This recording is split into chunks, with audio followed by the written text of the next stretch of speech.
Welcome to Hustle and Healing, the Real Talk podcast on pregnancy, postpartum, and motherhood.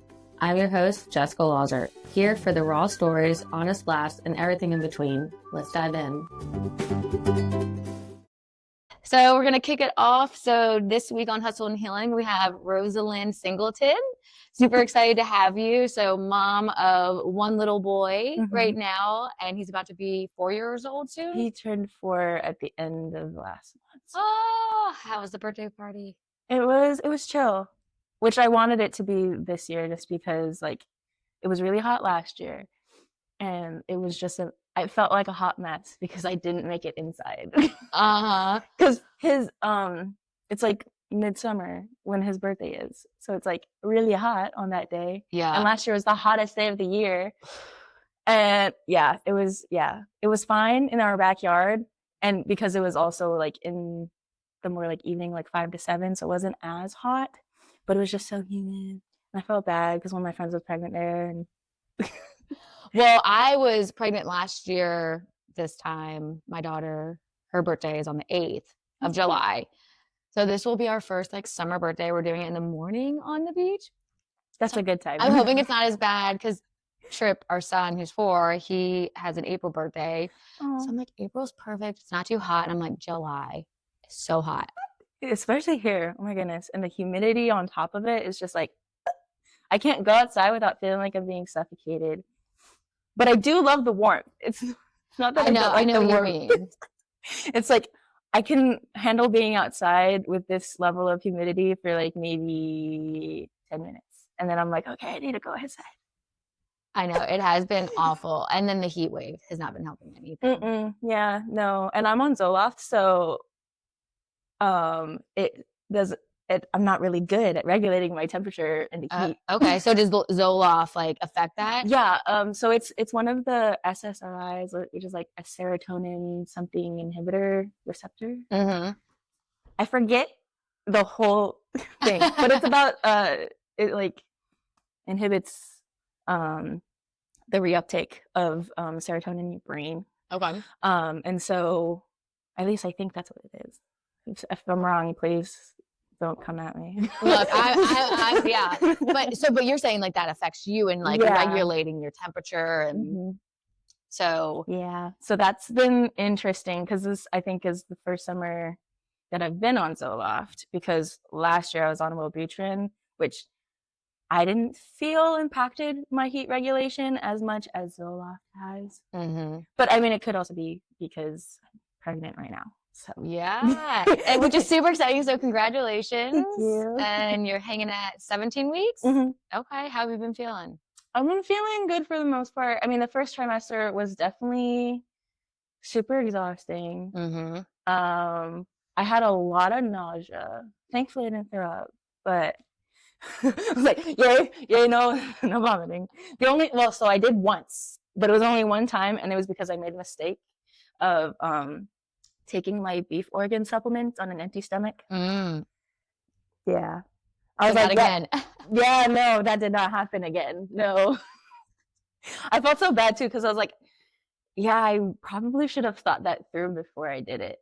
Because it was in the morning, I was just getting ready to like take my son to his speech therapy, and yeah, it just happened.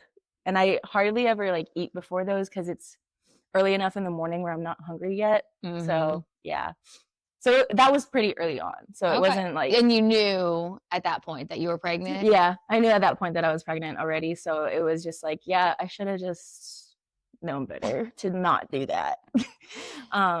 But yeah. Were you trying for number 2? Yes, okay. We were. Very exciting. I've been wanting to have another baby like literally since I had my son. It's crazy actually, because I was literally holding him after I pushed him out, and I was like, let's do it again. And I felt so crazy for it, but I still felt that way throughout like all of the past 4 years. And so it was really nice that we could finally expand. Yeah, that's amazing, because I did not feel that way. I was like, as soon as the baby comes out, and everyone's always like, when's number 2 coming? When, Oh yeah, oh my goodness, that was a lot in like the first 2 years of his life. I was like, can we like chill? Yeah, because at the time I was starting nursing school, And so like, yeah, no, that just did not mesh well. Well, and you're trying to enjoy those first moments and He like was like 3 months old when the program started. So I was like, and that's when I realized that that wasn't for me. starting nursing school and then realize how long were you in? About a year, so halfway through, really. But there was also some other things that happened, and I had to exit the program. Mm-hmm. And yeah, it just really shed some light on the things that I realized weren't aligned with me and what I want for my family, I guess. But mostly what I want for me. Sure. Because it's really important to me that I have something outside of being a mom. And yeah, that's when I became a doula. Yeah, I was gonna say because you started your own business, right? Yeah, I Okay, and what's it did. called? The Rosie doula, The because Rosie Doula. my childhood nickname is Rosie. Oh, So how cute. thank you. How long have you been doing that now? Um, about a year now, actually. No, a little over a year, because I did the training for it like last February, March. Yeah. Well, So happy anniversary with that. thanks. It's been really fun. I really enjoy it, and it's exactly what I was looking like, the feeling of fulfillment that I was Mm-hmm. looking for with nursing. Yeah. So, because I was intending on becoming a labor and delivery nurse. So it kind of just ended up Kind of best of both worlds. exactly. I get to be there for my clients and just like support them, but also like only really have to answer to myself, which I love. Yeah. It's interesting. I had gone into nursing school before this career, and did like LPN, and people would always say like, well, what do you want to do? And Mhm. so I just want to help people. And so I didn't really know what I wanted to do. And so nursing just seemed like the ultimate like Yeah. helper You're taking position. care of other people, literally. And so I had gotten into that. And then I am really bad at standardized testing. And so I could not pass my Testing anxiety. NCLEX. So I got into everything, passed the whole schooling, couldn't pass my LPN. So I was like, oh gosh, what a waste. And so, anyways, I mean, this kind of path Yet, then ended it's up. not a waste. You know why? Because it shaped you into who you are today. Yeah. That's what I think about in my time in like nursing school is like, even though like, yes, there's like, finances that go into that and time that goes into Sure. that, like it still shapes who you are now. Yeah, well, and And I I was think it like, yeah. helped figure out what type of helper I wanted to be too, And so like as I kind of transitioned away from that, it was like, gave me a good foundation. And I still liked the science of things and I enjoyed the time. And so if I would have made it through, like I was interested in like labor and delivery and that type And of stuff. So and it's so funny because all of my professors that were labor and delivery nurses would laugh at me because we're like, you think you want that, but labor and delivery is a roller coaster. And I was like, don't I know it? I gave birth. I gave birth to my son like literally less than a year ago. I understand it's a roller coaster because that's how it felt. right, you're like, I'm on this side. So do you feel like your birth kind of gave you that passion to be a doula, or how did that? I think I've always had a passion for like being there for people and like matrescence and all of that. But I think I didn't fully realize it until I became a mom myself and realized like how much support moms actually have. Mm-hmm. And that's when it was really obvious to me that that's what I wanted to do for like my friends and loved ones, is be there for them in those times. And so then when I think it was my cousin she's like my sister. Mm-hmm. She told me about like, well, have you ever thought about becoming a doula? And I was like, never heard of that. And so I looked into it, and that's how it kind of all fell into place. I was like, literally everything was pointing towards that being what I should do. Mm-hmm. I kept seeing the angel numbers. I can't remember which combination it is, but I did see the angel numbers for like, you're on the right path all the time. And I wasn't looking for them. It kind of just happened. Yeah. And I was like, you know what? Yeah. And I didn't feel like so many roadblocks coming up like I did when I was pursuing nursing.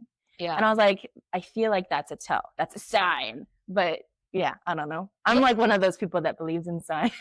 Oh, well, I think if it feels natural, Mm-hmm. and not that you're not going to run into like barriers or challenges, but being able to say like, wow, this is like mostly coming natural to me, or I'm finding more enjoyment than like this is a task that I have to go do. Yeah. And I felt that way when I was like doing human service classes. I was like, are these supposed to be easy? You know, like talking to people. And now fast forward, I'm like, you know, all the things that I'm doing in my job now as a supervisor and creating the podcast, it's like everything just aligns to like back when I was in school, but we had no idea what we were going to do. Exactly. Yeah. So when you gave birth, you didn't have a doula. No, I didn't. I gave birth at a military hospital. So that was interesting. So, and you knew, were you at Portsmouth? Or were you So at the local? time we were stationed in Washington State. Okay. So it was actually at the Bremerton Naval Hospital, which they have since shut down their labor and delivery. Oh, Like wow. within a year after I gave birth, because they didn't have enough staff to Mhm. support like keeping it open. But yeah, they had a labor and delivery. I don't know if they reopened it, but as far as I knew, within a year after I gave birth, they had closed down that unit. Oh, It was sad. do you feel like you had a good experience with your first delivery? For the most part, yes. But I felt like they kept asking me if I wanted the epidural, even though I felt like I was managing everything fine. And then I ended up getting the epidural after like walking down the hallway to my delivery room from the triage room. And that's kind of where I was like, I'm tired. I had been in early labor for like the entire weekend prior. I gave birth on a Monday and I had started prodromal labor on like Friday morning. So I was like tired. And the night before I had been getting up like almost exactly every 2 hours to pee because of all the pressure. Yeah. And I didn't realize it. I thought that it was just like more of the same. But yeah, no, then my water broke at like 4 a.m. I was like, oh, okay, cool. So yeah, I forgot where I started. So then you drove, so then your water broke at home. Mm-hmm. And then did you drive yourself? My husband was home, thankfully. He almost wasn't actually, because he was on a deployment for like when I was 16 weeks pregnant, all the way until I was like 36 weeks. And then, so yeah, he came home to like a big pregnant lady, which was so funny to me because he didn't notice it at first because he came home to our apartment because he had duty the first night they came home. Mm-hmm. And so he surprised me the next morning when he came home. And of course, you know, me is the focus for him and he just hugs me and then he steps back and he's like, whoa. I was like, I know, I'm pregnant. You're like, we have a whole human in here. Yeah. Oh my goodness. And yeah, that was really tough, like emotionally, because he almost wasn't there. The only reason that they came back in time for me to deliver was because something broke. So yeah. So you were preparing for him not to be there. Yeah, I was preparing for him not to be there, but it was fine because my parents are also stationed in the same area, so it would have been my mom. Okay. And so it wouldn't have been the end of the world because I was planning on her being there if if the hospital allowed. Because before the weekend before I gave birth, the rules were you could still only have one support person because of COVID. Yep. So they had just changed it so you could have two. And my mom was hyped, which understandably, I'm her only daughter. So Okay. it's Now did you let her come in even when your husband was there? Was it two, or was it just your husband that was in the labor and delivery room? Oh, my mom was in there the whole time. Okay. Pretty much. I mean, she met us at the house or at our apartment first because I decided it was a good idea to take a shower. Which it was a good idea because I felt so refreshed and I didn't know when the next time I was going to be able to take a shower was. So I was like, too. I was like, had like 2 contractions in the shower and I was like, this is fine. And it was just so funny because my husband's like, we already had the hospital bag packed, but then he's like rushing because he hadn't put in car seat yet. Even Oh man. and my mom gets the apartment and she's helping him. And I How thought, many weeks are you? right now? No, when you were for your first son. Oh, when I gave birth? Yeah. So I was like 39 weeks and 3 days. And he still hadn't had the car seat. Well, I guess he just got home. Yeah. So. Yeah. It just kind of like, yeah, with like duty days and everything, because he was on a sub. So like it was like every 3-4 days, I think, when they still had the boat. Mm-hmm. Yeah. Actually, I think he was supposed to go in for duty or something, like either the day that I gave birth or the day after. I can't remember. But yeah. Like, actually, my wife's in labor. They're like, oh, yeah, go. But yeah, it was really interesting. I mean, the staff was great. They were super kind. But I felt like, I don't know, I felt almost pressured in a way because, like, even though I had said, please don't ask me if I want an epidural, I felt like I heard it, like, way too often. And so then I did ask for it, but then it didn't work. Oh, no. So it was fine. I was happy that I was still able to feel everything. I was fine that it didn't work because at the end of the day, that's what I wanted. I wanted like totally unmedicated just because I wanted to see what it felt like. And it was intense, but I know that I could handle it again. Good for you. Thank you. Yeah. Because I thought I wanted to go natural. And then after I got to a point, I was like, no, I will bring it, please. I'm like, is it congratulations. You had the birth you wanted. And it was perfect. He popped out very quickly. And, boom. Yeah. And I think it was what my body needed to. It helped me relax. Yeah. That's what a lot of people do need, though, is like that relaxation from getting the epidural, like that relief. And that's what finally gets the cervix like, boop. And then it's go time. Yeah. So then your epidural didn't work. Were you, though, imagining or kind of like anticipating, like, when is this going to kick in? Or was there some point where they said, like, all right, this is not going to work? Well, so I was like anticipating it like kicking in, but then like it never really did. I still felt all of the things. Okay. You're just making sure. Sometimes I have camera anxiety where I'm like, wait, did I hit record? No, because I've done the same thing. I'll be like, I recorded this whole message for my cousin and then I didn't actually. Good practice. It was great practice. All right, so epidural, you kind of were waiting for it to kick in. Yes, I was waiting for it to kick in, but I think that's when I was in transition because they checked me right after the epidural was placed, and I was at 8 centimeters. Oh, wow. Which is transition. And I was just like trying to get sleep wherever I could, which was, between contractions. And it was crazy. Just like I was there, but I wasn't. But I was fully aware of what I was feeling. And I was fully aware that my husband was right there. And I was fully aware that my mom was like in the room over there. And yeah, I don't know. It's such an interesting phase of labor because you're like. How long were you pushing for? Not long. It was less than an hour. So I started pushing at like 10:01 and then he came out. Or no, not 10:01, 10:08. My mom took a picture of the clock. That's helpful. Thank you. Because no one else is gonna like pay attention to those things. Mm-hmm. But yeah, it was 10:08 and then he came out at 10:47. I was like, dang, that was quick. And all I've been hearing since is, oh, your next birth is going to be super quick. And I'm like, my water broke at 4 a.m. with my son. I got to the hospital around 6, 7, right around shift change, which I was like, I'm so sorry. But yeah, and I was 6 centimeters when they checked me at triage. And they're like, oh, we don't need a reason to check you in because we see hair. And I was like, oh, okay, let's get to the delivery room, please, and thank you. And yeah, literally like 4 hours later, then I'm just baby. I know. It is the wildest thing. And like I think it's so easy to compare your first pregnancy to your second and then like your first delivery to your second. You're just you're kind of anticipating the same thing. And like with my son, he came a week and a half early. And so I'm thinking like, everyone says, oh, the second's going to come early too.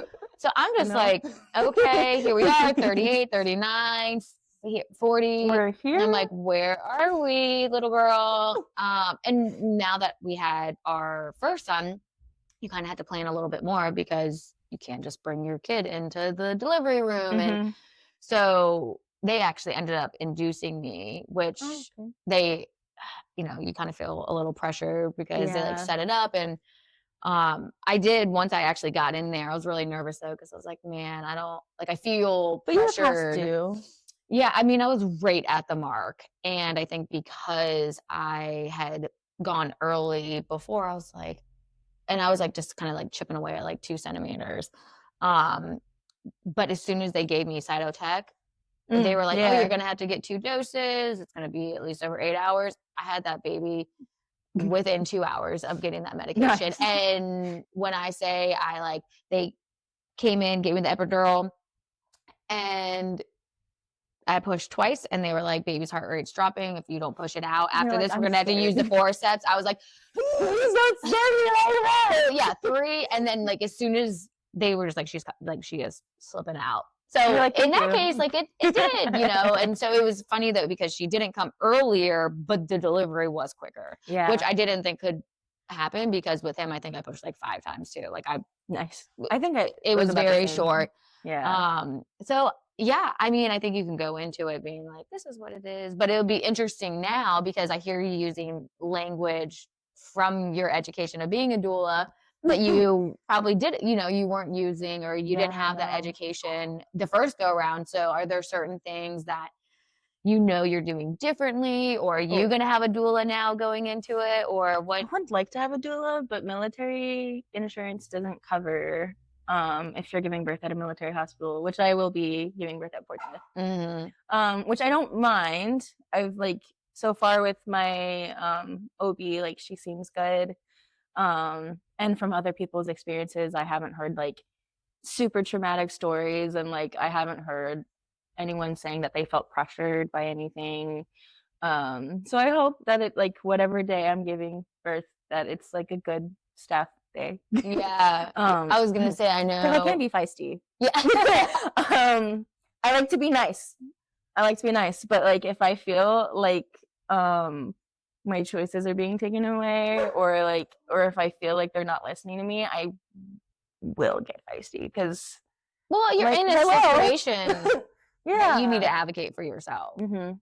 So I'm grateful that I am that kind of person for myself, because I know not everyone is that way. But I think it also just like, on top of that being the kind of person that I am, I think it's just like knowledge. Knowledge is power. And now knowing a lot more than I did, because I mean, I thought I knew a lot even after, like, when I was pregnant with my son, because I have anxiety, and the only thing that helped was just learning more. But I will say that it's a lot different now that I've done the training as a doula, because I feel like I know even more, and I'm like, oh, so that's what that is. It's like a lot of aha moments. Yeah. So your plan right now is to go without doula? Yeah, because I'm just gonna train my husband to be my doula at this point, because yeah, I don't think we could afford to have a doula unless someone were like, hey, this is the gift I want to give to you. I don't think I'd be able to have a doula, because they can come with me. It's just the insurance part. Yeah, I was gonna say, I had a mom, I think it was our last episode, she was saying that, so she was military too, and she delivered at Portsmouth, and they had to come with her. So she was like in active labor on the way, and they were like, well, just pull over, you know, at the 7-Eleven across, like before the gate, and we'll go in together. And she was like, I cannot wait. And well, she ended up having birth in the car, or in the parking lot. What? Yes, she was like there, but couldn't make it. And she was just like on the phone with her doula. Well, hey, you know what? I feel like you're almost there. Or you're there. She was like on the premises, but it was a beautiful journey for her. And so if you haven't listened to that episode, I definitely need to now. I haven't caught up to all of the episodes yet, but I've been listening to like the first ones here and there. Yeah, so I feel like there's such a community of like military families where, you know, figuring out those things too. And it's like, okay, well, how, you know, it's unfortunate that, you know, some insurances aren't going to cover some of Yeah. those things. But you make a good point, like the gift, now that you have, do you know if it's a boy or girl? It's girl. It's a girl. Okay, so you're getting the opposite. Yeah, That's it'll be interesting because I've already, with my son, I didn't have like morning nausea for like all but like 2 to 3 weeks in the beginning. Mhm. But with her, like entire first trimester and a little bit into the second trimester, I was like, and I'm like, it's fine. And I'm like those audios. Yeah. Yeah, that was me all the time. It's just like a And I was like, dry yeah. heaving. I felt like this would be a girl because of that, even though I know every pregnancy can be different no matter what you're having. Mm-hmm. But I don't know. I just had a feeling. I've also had dreams because when I had my son, I also had a spirit baby dream, and I was holding like a little blue bundle. So that's how I knew that it was a boy. Yeah. Well, I didn't know. I had You just had a gut feel. Yeah, you had a good gut feeling. Yeah, and yeah, it's a boy. Okay. Well, very exciting. It has been fun, kind of comparing and contrasting between the two. And the exhaustion. Oh my goodness. I don't remember being this exhausted. I was working as a CNA when I was pregnant with my son, literally at a skilled nursing facility. And so, physical labor all day. Yeah, physical labor all day. I was fine. And then this time, which I am pretty active, especially with a toddler. And I do like to lift weights, actually. I go to the Iron Asylum. Yeah, it's a great gym. I love that gym. The vibe there is immaculate. But yeah, everyone's just so hardworking there. But yeah, so I am a pretty active person, but I was exhausted. I couldn't go to the gym, barely wanted to go on walks, and I barely wanted to take my son out because I just knew that I would my energy would like run out really quickly. Yeah. And so, yeah, it was definitely interesting to experience that because I was like, I don't remember being this tired. And I think because like if you wanted to take a nap or if you wanted to do something, like you could, but it's like every blinking moment there's like a human there that's like, hey, I need you. Hi, Mom. Like, but you know what? Thankfully, he still takes his afternoon naps. Wow. How old is he? He's 4. Yeah, it's been like a year of just gone. My son will not nap anymore, so I have to make him do quiet time if he doesn't nap, which rarely happens these days. But yeah, I just have like the baby monitor in his room so that I know he's safe. Because my mom anxiety will not let me like just put him in his room, and that's fine. Oh, we have a camera in his room still. Yeah. Okay. Yeah. I was like, I don't know if this is what people know. Okay. I think it is normal. I don't think. I know. Okay. All my mom friends, I'm seeing all these videos of like, I'm not even just like super anxious and like helicopter. I'm not. Because well, we even have like an internal lock on his door because I have one of those. Like we're on a busy street and his room is like in the front of the house, and so I'm like, I mean, we have all the things, but I'm like, you're not gonna just like walk out of your room. So like he never really tries to get out of his room unless he's mad and he's like, get me out of here. But yeah, no, cameras in 4-year-old room, totally normal. Yeah. I like to watch to like see too, is he stirring or is he asleep yet? Like what's going on. So it's funny watching him like putter around at night. I'm like, it's dark in your room, sir. Like, what are you doing? I'm always curious. How does your bedtime routine look? Because I need some reassurance. How is that going for you? It's okay. He prefers showers over baths. Okay. So he showers with his dad most of the time. Sometimes it's just my husband giving him a shower. Because for some reason, when I'm putting soap on him, it's not okay. But when it's my husband putting soap on him, it's fine. It's okay, I guess. I think this is the daddy phase. Is it? Okay. Like my son. I was like, but then he comes up to me all the time. And I'm like, he'll still want that, but most it's dad. Dad. Like I've noticed 3.5, 4. And then now, like he for sure has been like, I'm like be best buds. Sorry, like nighttime is my husband. Sorry, he doesn't want me. He just won't comply for me, babe. Yeah, because guess you're just gonna have to do it. Yeah. Darn. Which thankfully he's not like a brat about it. Like I've heard some people have their partners be. I will fight them. I would be so mad if he were that kind of partner because I could not stand. I told my husband I'm always very thankful that he's a great dad. I can go away for a couple of days and know that my kids will be well taken care of. Which I've like been gone for a weekend or two before, and like he was literally fine. Yeah. And I was like, that's how it should be for everyone. I want that for everyone that has a kid together. Like I want everyone to have like a partner that is like their teammate. I always hate when people are like, "Oh, well, who's dad's babysitting?" I'm like, "Dad's not babysitting. Dad's being a dad. Dad is daddying." Yeah, he was daddying. That is like literally, he's being a parent. Yeah. What? Because you don't say that when mom is watching kids. Exactly. I was like, would you say that I'm babysitting my child? No. So let's not use that word. I know. I do. I like will correct people and I try to be nice about it, but I'm like, no, yeah, he's being a dad. There's nice ways to correct people. Like, oh yeah, he's just being a dad. Yeah, I'm like, he's a great husband. He's a great teammate. Yeah. So I'll get gold stars. I know. So I need to hear the rest of this routine because I need to know if what I'm going through is just me. So shower. Okay. Jammies. And then if he wants a story, he'll ask for one. Usually not though. And then he does have quiet toys in his room that I try not to mix with like the ones that are like out in our living room for him to play with. Sometimes he brings them up, so I can't help it. But they are almost always quiet toys. And so he'll just kind of like play quietly until he goes to sleep, or he'll just go right to sleep if he's ready. So it didn't always used to be that way. I will like he used to sleep on the floor next to his door, which thankfully we have carpets because I was feeling like the worst mom ever.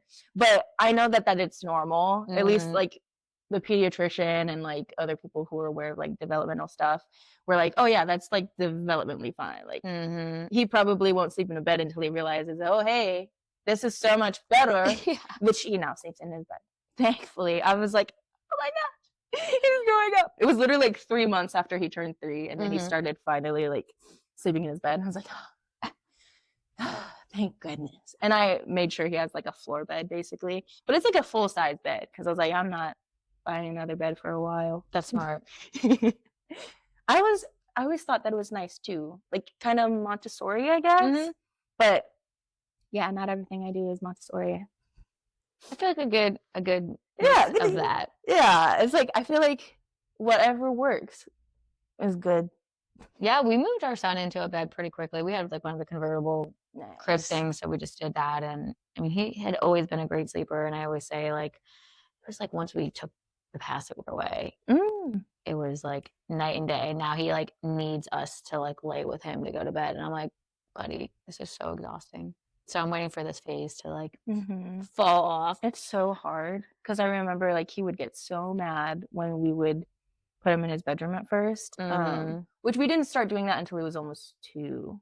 So yeah, like you had him in your room up until then, because I was still breastfeeding, so it like he would still need it in the middle of the night, and so yeah, he like, and we were getting ready to move here anyways from Washington, so I felt like it was only natural that like we would make that transition with the other big transition happening. Yeah. And he did okay. He did okay. I hated having to. His room is upstairs, so like I hated having to go upstairs, but I was like, it's worth it. It's worth it to like hopefully get him like to naturally wean himself, which he did. And I was like, and it was like pretty much right up until his 2nd birthday. So I was like, this is okay. I'm okay. This is fine. This is natural. And so I didn't have to deal with like extra milk or anything. So that was nice. But yeah, it was definitely a transition. And he still got really mad even after he like weaned himself. And yeah, it was just really mad about like not being with us. Which I felt so bad. Like my little heart was just like, but I was like, tough. I know this is like necessary, especially because he was having a hard time actually falling asleep with us in bed. So that's when I knew that we needed to make that transition. So thankfully it happened right when like we were moving. So I was like, this is fine. We'll just like keep up with it. And hopefully like when we transition, like it won't be as bad. Which I can say that like not being kicked in the head from my kid who's like jumping in your bed in the middle of the night and trying to get him to lay down is a lot worse than dealing with like 5 minutes of mom, wait, don't leave me. Which I mean that's not exactly what he said, but that's what it sounds like. Yeah. Oh, I know their screaming is always like so piercing because you feel bad, but then it's like, I can't do this. Or I mean, the few nights that like I would cave, it was like he just wanted to like, he was so stimulated. yeah, Because exactly. like I mean, for him, I don't know why, like at 3 weeks, he was in his own crib in his own room. Mm. Our little girl, she got to hang with us for like 6 months. I'm like, it's okay. I don't know if it was like naturally because like, I don't know, it was like a girl and she wasn't as loud of a sleeper. He was a loud sleeper. Well, some babies And are we just, would like, wake each really other good up. sleepers. And so he went in his room, and our house is small too. So it was like, I could hear you, like doors are open. And, but yeah, I feel like with him and that transition and like you were saying, just kind of like the screaming and stuff, you're like, man, like, but then it was almost like giving in and letting them come into the room, like didn't really help. And then I'm not sleeping well and they're like kicking me. You're And like, I'm I like, just want to go to sleep and I want you to sleep because I know you're going to be mad in the morning anyways. yeah. Well, and then now, like with you being pregnant, it's like even like sleep is so important. Oh my goodness. There's research that naps are very beneficial for both mom and baby, not just for like energy, but like overall mental. Yeah. I think getting that proper sleep, I have never been a good napper. So like I'll sleep for like if I'm asleep, nap, I'm like, just call it. Like just call it a day. We're done. Yeah. But I have friends that have been like, to a T, I can do like I have perfected the cat nap, power nap. And I'm like, I can't. no. My dad has too. And it's so funny to see him.